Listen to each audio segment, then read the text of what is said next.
Hello and welcome to the Property Roundup here on iPropertyRadio with myself, Carol Tallon, the show where we chat to industry experts to get a view on activity on the ground and to learn about new trends emerging.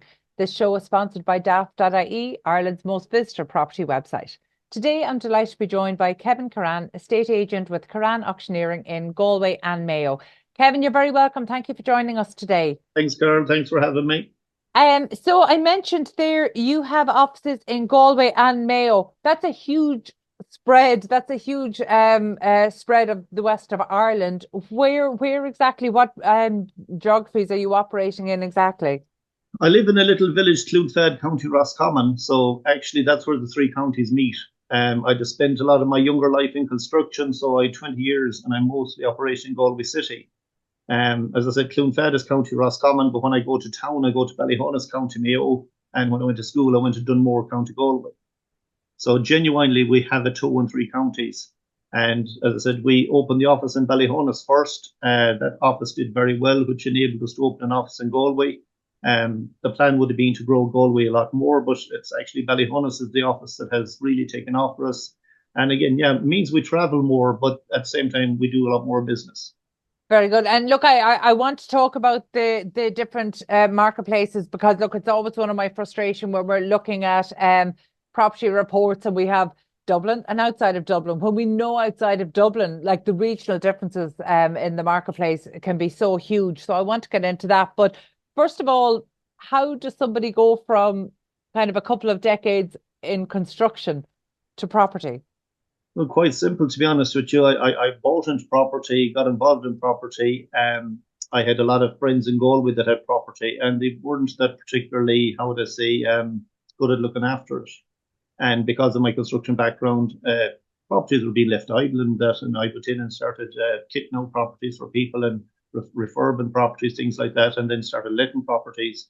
And suddenly, then I found myself selling development sites, where I had worked with small builders who had become slightly bigger builders. The slightly bigger ones had become well known, and they got self-important and didn't want to speak to each other. And I didn't mind. I was big in the middle, so I benefited at every end. And basically, we started selling development sites. And yeah, somebody said to me one day, you need a license for this. So I said, okay, we better get ourselves in line, and we did. And the development sites, you see, once you sold a development site, you get houses to sell afterwards. Mm-hmm. And it worked out really well. But again, we were probably late into the game. It was 2004 before I got started. We had just got going right in 2006 when it all kind of stopped very fast.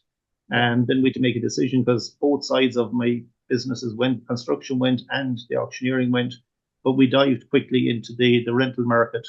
Mm-hmm. And we basically used the rental market to get us through the tougher times. And in recent years, was there a temptation there, and not even maybe commercially driven, but was there a temptation when secondhand stock was drying up, new homes weren't coming through? Was there a temptation kind of to dip your toe back into the development market or into the construction market? Yes and no. I won't lie, we got burned in 2008, badly burned. We were everybody's friend because we were doing work for them and not getting paid. When it went wrong, it went very wrong. So we were no different than anyone else. We'd bought into a lot of property, and basically because of having a license and things like that, we couldn't run from it the way other people did. Mm-hmm. So we ended up being busy fools for a lot of years there, keeping banks happy and collecting rent, giving it to a bank. And then October would come and we had to turn on to pay a tax bill on rent that was already gone to banks. But look, it took a while to get our heads back above water, but we did. We learned a lot along the way. And the rental market really, I said, not just helped us to get through the tough times, but when things started to come back again in 2011 and 12, we suddenly had the buyers. Mm-hmm. All the renters were the new buyers. So in 2004 to 6, it was all investors. But suddenly all the properties that were being repossessed were being sold to owner-occupiers. And we had them. Yeah. So we had a natural market there. And like it was nice because it felt like you were helping people that had rented off you for 4, 5, 6 years. Suddenly they were buying a house and everybody was happy. It's interesting what you're describing there, kind of coming into the marketplace. We were almost immediately into a crash that we did not think would take as long to play out. And in fact, just this morning, I was speaking to another independent agent in the south of the country, and she was making the point that during the crash, a lot of the larger, longer established agents, the ones that would have been established 20 years before yours, when 2006, 2007, 2008 hit, they had a lot of fat built up in the business. So they were able to just kind of hunker down, hold tight, in the expectation that things would get better. And they never really got better, because when the market improved, regulations became more onerous, compliance became more expensive, consumer demands became more demanding, so things, it never really went back to normal. It just seemed to get increasingly difficult. And I mean, the challenges in I think a recent lot of years. those agents were probably going off the point of, I think a lot of those agents you're on about that were probably in the game 10 and 20 years before me. If a lot of them came out and were honest, they were very deep in property market themselves when it went wrong. And not a lot of people would be open and upfront and come out and say, yeah, I was one of those, sorry, yeah. And again, I think that's people's frame of mind was not good when it came to coming back and working hard again. They did some great years where I spoke to an agent, he'd say, yeah, I go in the office at 11:30 on a Monday to find 3 deposits had arrived. Yeah. And I didn't even know which houses they were for. It was great, I would never have experienced that level of handiness, if you know what I mean. Yeah. So basically, we were always at the working end of it. So we didn't mind getting stuck back into it, if you know what I mean. It was. Yeah. There's so many advantages to starting a business during a difficult time. And so startup in itself is difficult. So your first 3 years essentially almost don't count, because you're in survival mode all the time. And to go from there to the crash and to this long drawn out recovery. And again, as we mentioned there, you've got offices in Mayo and Galway. The west of Ireland, I do believe, had a very different experience to maybe the greater Dublin area in terms of recovery, to the point where I do believe there's some towns that just never recovered. I drive. Well, I take you back to my own little village, Cloonfad. Cloonfad is in between 5 miles to Dunmore, County Galway, 5 miles to Ballyhonus, County Mayo. But Cloonfad was one of the little villages that was torn apart by what happened in 04 to 06. They gave us the Section 23 and Section 50 tax breaks. My little village had 30 houses in it. There was 100 built.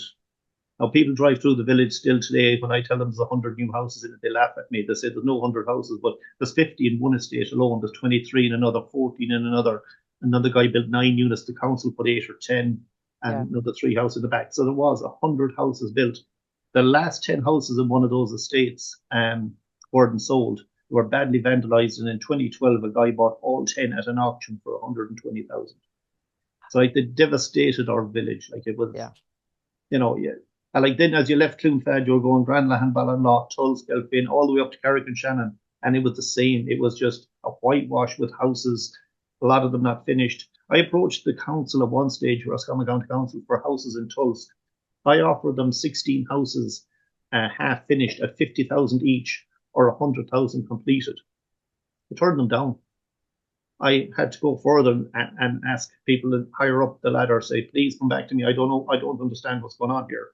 I'm offering you houses at nearly half the build cost. And they came back, and the answer to me was, well, Kevin, the people who say they need these houses and want these houses don't want to live in Tulls. Yeah. So we had houses, but we had them in the wrong places. Now, in Cloonfad, they were on about knocking those 10 houses. They never did. The cheapest I'd have sold one of those 10 houses for was 95,000, and the last one I'd have sold there now, I think I got 165.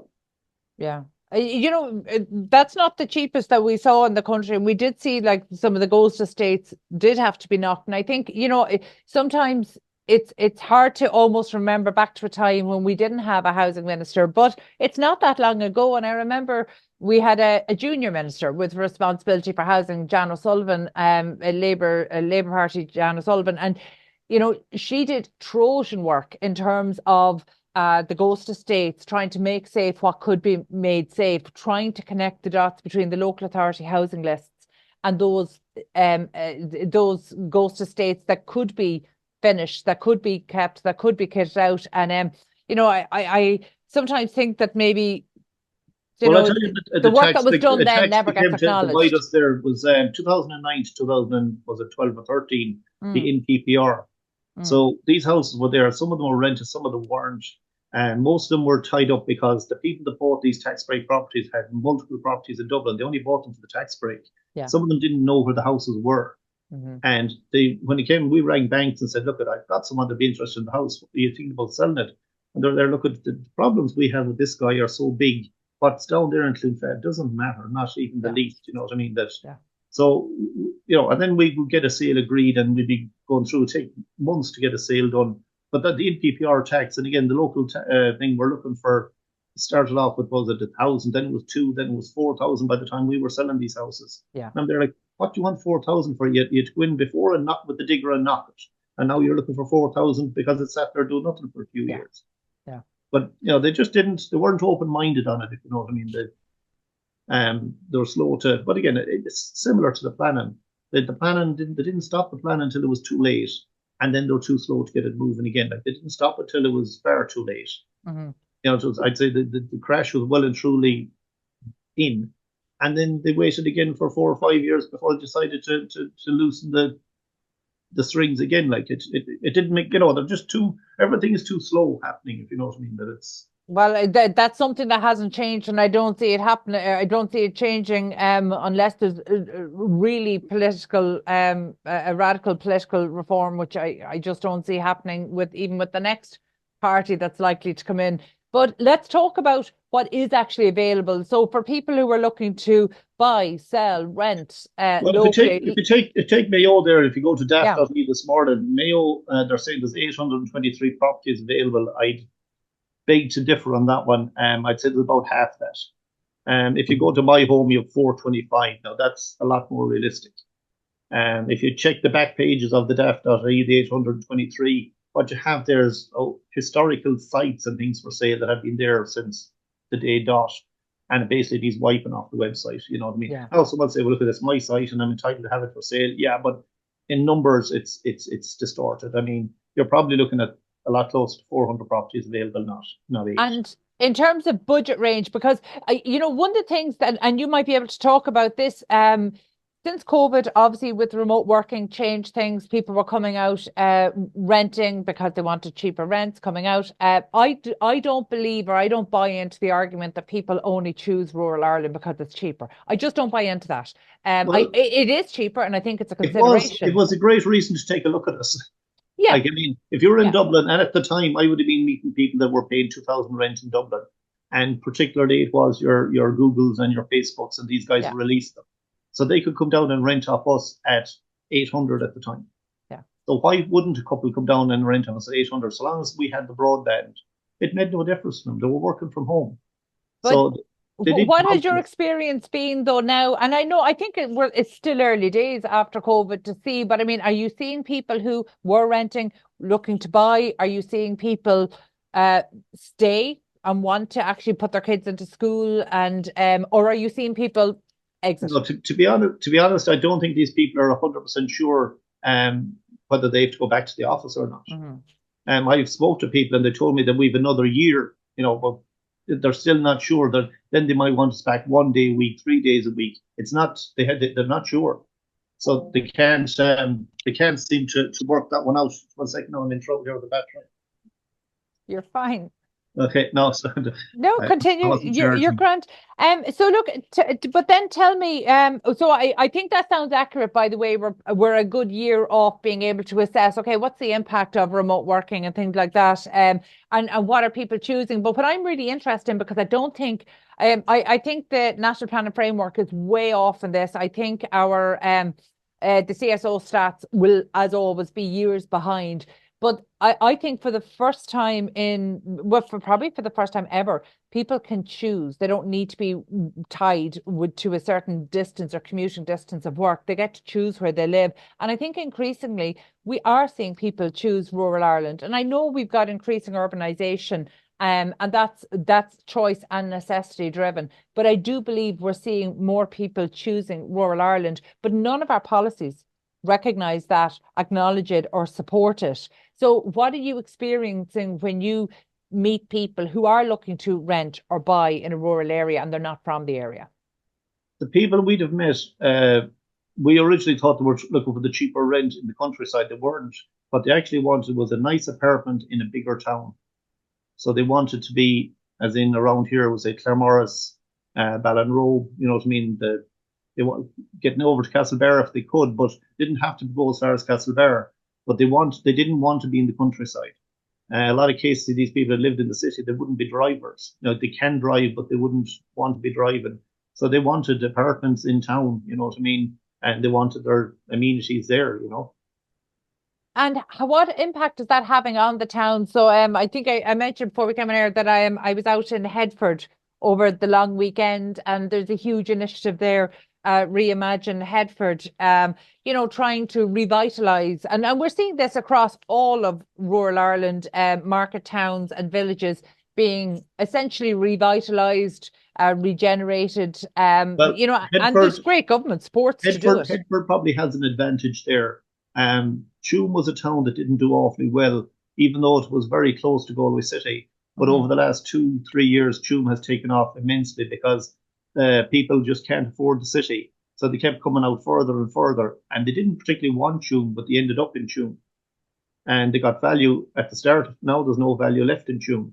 Headford now would be one of those, I'd call them satellite towns that, you can live there and still have your ties to the city. One person can work in the city and one could work from home. So it would be classed over the other side, they were trying to shove you out to Athenry and over that side out to Clarence Bridge and things like that. But Clarence Bridge was always too expensive. You wouldn't get looking out there for 450, 500. Yeah. But then Athenry came up, it's a good road out to Athenry. Certain well-known big building companies seem to buy land out there, and they did, yeah. They built a few houses, and those were kind of small bit more affordable in the city, but not an awful lot. They weren't. Athenry again is another example of a town that was, the town centre, an old market town, was most definitely in decline, and huge levels of retail vacancy. So, and I suppose that's really my question, where you've got more people coming to rural Ireland, whether they're in towns or villages or in the countryside. Is that having a positive impact on the towns, or is it too early to see that yet? It's not having a great positive impact. Ballyhonus town here again would have been, it's completely taken over by non-nationals, if you know what I mean. There was a lot of factories here, and they employ a lot of people, but it was people who brought in to work, and an awful lot of their money leaves Ireland Thursday evening. So they literally eat and survive, a lot of them, you know what I mean? They're not doing anything for the local economy. Kirrane Auctioneering deals with both residential and commercial. So can we just maybe take a look at the commercial side for a moment in terms of, one trend that I'm seeing in every town I go to, if I haven't visited it in 2 or 3 years, a market town, everything from the bank to the post office seems to be turning into co-working hubs, with no co-working hubs and coffee shops. Yeah. So what's happening on the commercial side? Ballyhonus is your perfect example of that. We lost all 3 banks. We lost Bank of Ireland, AIB, and Ulster Bank. Unbelievable that we lost all 3 banks. That was just the start of it. Basically, most of the commercial is gone. There's, as you said, we have coffee shops and hairdressers, nail bars. It's very hard for anyone to open anything else in the town. It's. So what do you have at the moment? Have you vacancy, or are people already looking to turn those into residential? In the last 12 months to 24 months, we've seen a lot of that turn into residential, because basically the need for rent in the town was unreal. I'm not sure it's always good what's happened, because the last 5 or 6 buildings that were converted went to kind of rent a room instead of apartments, because basically it was too costly to get them up to standard for apartments. So they've gone ahead and done them as rent a room. So it's okay. It helps. It's a help, but I don't see it as a long-term solution, because those people will have to team up with somebody else along the way. And, there's no way that all these rent rooms can be sustainable long-term. One of the other trends that I was certainly reported as being more pronounced in Mayo and rural Galway was the initiative to turn country pubs into residential. Now, I've only seen a handful of successful projects, and only one of those was in the countryside. The rest actually were pubs in towns, in smaller towns, being converted into residential. Is that something that you're seeing? Yeah, we have lost, I'd say, 6-7 pubs in the town to residential. And they started off, some of them, they converted upstairs first. And then when they saw the rental income from it, They just said give up and sell the license now, because the word also was the license was going to lose its value. So a license is 50 to 60 grand, and they're talking about bringing in this more like a wine bar type license, a bit like the Hackney for the taxi. Yeah. And if people were afraid they were that 50 grand was going to pop. Like, I mean, buildings were, rough old buildings were only worth 150, 200,000 anyway. So if you can get 50 grand for the license, why not jump before you're pushed? So yeah, we lost a lot of pubs now, to be honest. Kevin, part of an estate agent's job, I believe, or an auctioneer's job, I believe, and I think this is even more true in rural areas, is not just to promote the properties that you're listing, it's to promote the place, you know, and I know, I've spoken to estate agents up and down the country, and I tend to think that independent agents are better at this maybe than franchise, and that maybe has just been my experience of the estate agents I've been dealing with. But I believe that there is, at the end of the day, we know, while I'm a huge proponent of prop tech and technology, we do know it's a human business, it's a service business, and you're in a place. So it's a very place-based business. So while the place you service is much larger in terms of geographic area than most estate agents, I'd imagine, you're still promoting a place. So you want to serve people within that place, but you also want to attract new people to it. So everything that you're telling me today, what kind of hope do you have for the large market towns that you're trying to sell properties in? Where's the success going to come from? Where's the placemaking initiatives? Where's the inward investment, both public and private sector? I suppose we need more jobs that pay better, basically. You know what I mean? As I said, you can end up in a situation where you have majority of people earning just above minimum wage. It's very hard to create a town around that. Like some of the American companies pay a lot better, you know what I mean? And a good, say, Tuam there now in particular would be that, you have Medtronics and some of those. So some of those, if we could get them out of the cities and locate them out to some of the bigger towns, not right in the town, but on the edge of town, some of them would create employment, and at a level that would be, let people reinvest, back into the town, and get, again, people using the local businesses. Again, like we'd be struggling there with small corner shops and things like that. They're family owned, and I have a feeling once we lose family this time, that's it. There's nobody to come to rescue it. That feels like the same scenario with some of the small family farm holdings as well. Exactly. Yeah. It's down here. I mean, the family farm around here would be probably more 40 to 60, 70 acres, and of that, 20 acres is usually rubbish. You know what I mean? It's there might be only farming 40 acres of good land, and then you have the younger farmers coming up that have their way about them, so they're having to rent 2 or 3 places. It's good, but like they're under too much pressure. The what they make out of it, I really don't know how they do it. How they can get themselves up in the morning at 5:30 to do work before they go to work. To be renting somebody else's land, paying somebody €200 an acre for land, and then purchasing an animal, trying to take a chance on making a profit on it, and the vet is out every other day, and again, regulations for them is just as bad.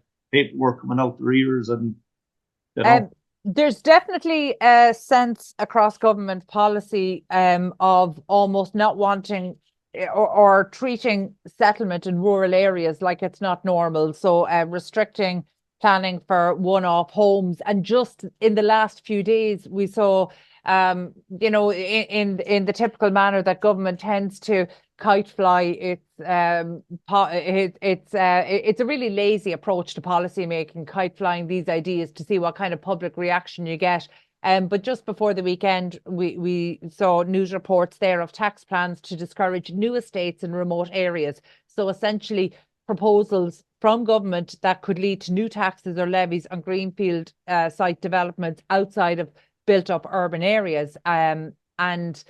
Or I suppose the converse of that is tax relief for developments of brownfield sites within urban areas, which, by the way, the latter I think makes sense. But, if we penalise or discourage new estates in more remote areas, We are not allowing one-off homes even for people to be able to continue farming, the next generation to continue farming. Like, what do you see as the future of rural Ireland in the areas you're working?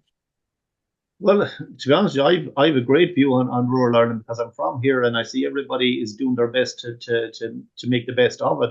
I'm very worried that the rules that are being made are not being made in Ireland, they're being made in Europe. And I don't think our political parties have put the best people out there. I think rules are being made 4 and 5 years ahead of time in Europe, and then they're shoved down our necks when they get here. Because I don't think it matters who's in power. If the rule was made 4 and 5 years ago in Europe, it doesn't matter who's in power because they just get to enforce it. Yeah. And it's very easy for them to say, "Well, sorry, it's not me. It was, the other guys were here when that was in." You know what I mean? So I think it's Europe we need to get a handle on. I think we need to get back into telling Europe to piss off a bit.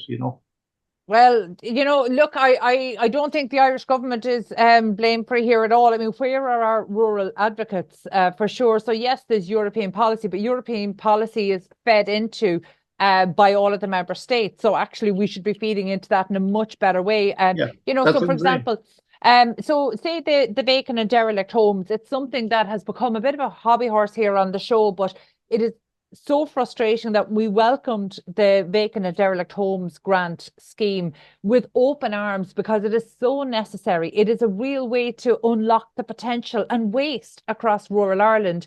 And yet the implementation of the policy has been so poor. For about a year, every time I spoke to an estate agent, I would ask them, did they have anybody who successfully came through the scheme? And a full year of asking that question, each person had to say, no, we've had loads who tried. We've had people who sale agreed properties. We've had people who tried for 6 and 8 months, couldn't get anything. And last year, we did see the stats bear that out to be true. And only this week, we see new stats that showed only 1 in 30 applicants for the vacant and derelict homes property grants actually received payment. 1 in 30. How can we revitalise derelict and vacant homes? Let's go back to the beginning when it was first announced. It created wildfire on the older properties. It possibly added 30,000 to the value of derelict properties in the countryside in particular, not so much in the town, but in the countryside. The local authorities, I don't believe, were fully aware of how much dereliction was out there. I think they miscalculated by a long shot. And they had funds in place, but nowhere near the funds they needed. So the original rules for you to get the money would have been A, but they ended up being C, because basically they didn't have the funds to fund the applications that came at them. And then suddenly in the background, we're hearing that actually that money was designated for town centre redevelopment rather than rural. So we wanted inside speed zones, not outside speed zones. Yeah. They were going out doing assessment on houses. You couldn't show them a pile of stones and galvanized thrown on top of it and say, I want to revive this one. They would just take one look and say, no, not suitable. Yeah. So they kept every option open. And again, same as anywhere else, there's just too much paperwork involved from their side. Tom has to say yes, Pat has to say yes, Mary has to say yes. You've got then the National Roads Authority might have to say yes. It should have been just simple as if I'm willing to do the work, and I'm willing to put my back into it, you should let me. But then if I do all the work myself, I can't invoice for my work I've done. Therefore, I can't draw down the grants. So I must hire in an established builder who's going to be charging VAT. I have to use an engineer who's charging me, anywhere between 4,000 and 8,000 euros to do sign-offs. And suddenly I'm bogged down in, do I need all this, or am I better off just buy the house and just do it myself? Let my dad and my brothers and my uncles and everybody do a little bit of work, and get the house up and running. The way those houses would have originally been built. Yes, undoubtedly. As an estate agency or an auctioneering practice with offices across Mayo and Galway, surely when this scheme was introduced, you must have seen this as a potential pipeline, because of course, yes. I mean, sheer volume of dereliction. We immediately started advertising properties left, right, and centre, and we did sell quite a few of them. I won't lie to you, they sold quite well. But as I said, it probably added up to 30,000 to something that we'd have sold before. I'd have valued it at 25, 30,000. Suddenly it was 55 and 60. And did these sell not subject to any grant? They just sold? Yeah, they sold because people just believed it was a case of I must own the property before I can apply. So they had them purchased before they realised. And have you actually tracked any of those sellers? Like, have any of them There's kind of gotten caught, or there those is buyers? Sorry, there's a handful of people did, but yeah, different people had to do different things. I mean, the grants that you'll see, there's a figure of up to, I think I saw 103,000 there one day. You know, like it's okay, crazy. But the SEI grant in particular was brilliant. I mean, that 30 grand is there for anybody nearly. You know, people just need to look into it. Then you had the vacant and you had the derelict. Now the derelict one kind of gets a bit unusual. What is derelict? If you're dealing with dereliction, you'll probably have no septic tank. If you have no septic tank, you have no planner. So then you're all the way back to doing planner. Like, you know, we could sell a house with a very poor quality septic tank and you can update it. But if they came out and inspected it and said, oh no, this is a new septic tank required here. So you're back doing planning. So what have you bought? And you haven't even really bought yourself a good site because you are actually back doing planning.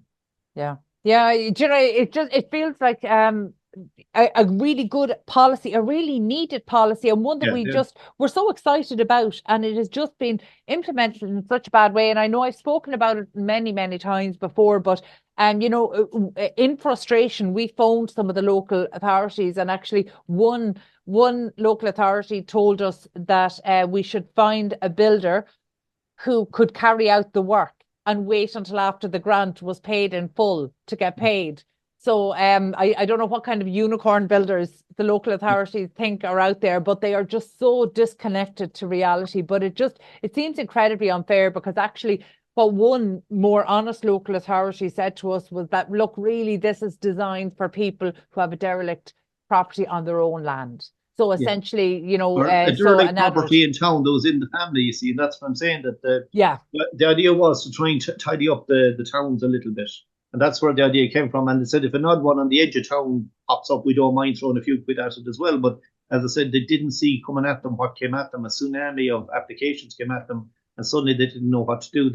So they started sending people out to turn people down basically up front, you know, on the first inspection, telling you it's not suitable. So, like, given the challenges and the limitations, I suppose I have a couple of questions around that. First of all, you know, what across your two offices, what are you selling? Who are you selling for? But what are you selling? There's honestly, we are selling absolutely everything. Something that Sailor Green today is it was a commercial business here. It was an orthodontist had a practice here in the town. He's got out and nobody took it over, which I can't believe, but that's the situation we find ourselves in. That's been sold. That's going back to residential. We'd have sold a very big, decent family home there last week for 420. You know, that's really good money for around here, if you know what I mean. But again, that's UK cash coming in. The locals would never have given that kind of money for it. And so tell me, your pipeline of buyers, has that changed since COVID? You know, and I would imagine that it changed during COVID and maybe immediately after COVID, but now where's the baseline emerging for buyers? Well, you see, you have your first-time buyers always trying to get into the market. I mean, they're always there. Again, the system is too good in Ireland for people, and for them to get off the system to come in to buy a house, it can be very hard to cross that line for them. But a certain amount of people are doing it. They're buying their semi and getting going, and fair play to them. You know what I mean? They're sticking their neck out. That's the basic. You know, then we still have a lot of investors seem to be cash rich, and if we have the rental of the property and we do the management, they're happy to throw their money at buying a property as long as we'll offer the service. And again, actually, this is one of the questions that I ask almost every estate agent that we interview. Are they seeing any cash buyers coming into the marketplace? And invariably, the answer is no. A handful of times we'll hear there's the odd one, but invariably the answer is no. So actually, are you seeing something different? I deal with a lot of cash buyers. Yeah, people that have basically successful businesses. And are they local, or are they people who are looking west for cheaper investment properties? Well, when I say local, they're here in the west of Ireland. Then we have people that actually went Australia, New Zealand, did okay for themselves as well. those people are plowing money back into the here. We've had companies that are very successful in the area themselves, just buying up property just to house their own workers. And actually, what is the rental market like at the moment? Because obviously we've talked a lot about kind of the Galway rental market and the pressure seems to be easing. We have 30 people waiting on property on any given day. Are they all, or do they tend to be kind of individuals looking for one-bed apartments? Are they more families? Yeah, no, it's two bed and 3 bed is what we need. 2 bed. 2 bed and 3 bed is what we need. And we've seen nothing built. There's one estate unfinished here in the town, and guys bought it there. They finished off, I think, about 10 houses, and they're doing 4 apartments at the minute.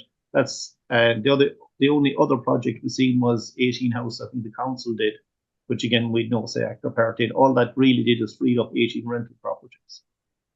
But 18 rental market or properties being freed up is something that the market would welcome. Well, it welcomed it, but it didn't change our demographics of the town, if you know what I mean. It's like we don't have any new houses, and we don't have any. Nobody's even put in for planning permission because like the cost, like having a site, the bill cost is way too much yet. I mean, I don't know how we're going to fix it, but we need to fix it. Yeah, but by the way, that's not even taken into consideration the latest policy that's been floated there, as in higher tax to disincentivize development in that area, and yet there's a clear demand. So it just seems the policy is completely disconnected from the reality on the ground. And as always, despite the fact that we've access to better data, the government just doesn't seem to know how to use the better data that it has. I suppose finally, just because we are, and I don't tend to talk politics on this show, but the reality is we're coming into a really interesting political time in Ireland over the next year to 18 months. You know, I suppose it's unfair to ask you what you expect to see, but what do you feel needs to happen to be able to revitalise the areas that you're talking about and actually ensure that people I think whoever goes in next is walking into a cesspit. I think there's so much done wrong at the moment. It's basically you're walking on very thin ice. And I don't care what party goes in next. I think they're walking themselves into a mess. You'll probably see a big protest vote. Sinn Féin will probably do well. The new independent party will probably do well. I know some of them people have great time for them people, and I kind of half wish they wouldn't do what they're doing because I have a feeling they'll just be walked into a net. And it's a case of a lot of promises have been made, a lot of money has been spent. And I have a feeling whoever goes in next will find that there is no purse when you get there. And it's a case of, you know, you can say you're going fixing it with what, you know. Sinn Féin have been a long time threatening from the outside to fix it.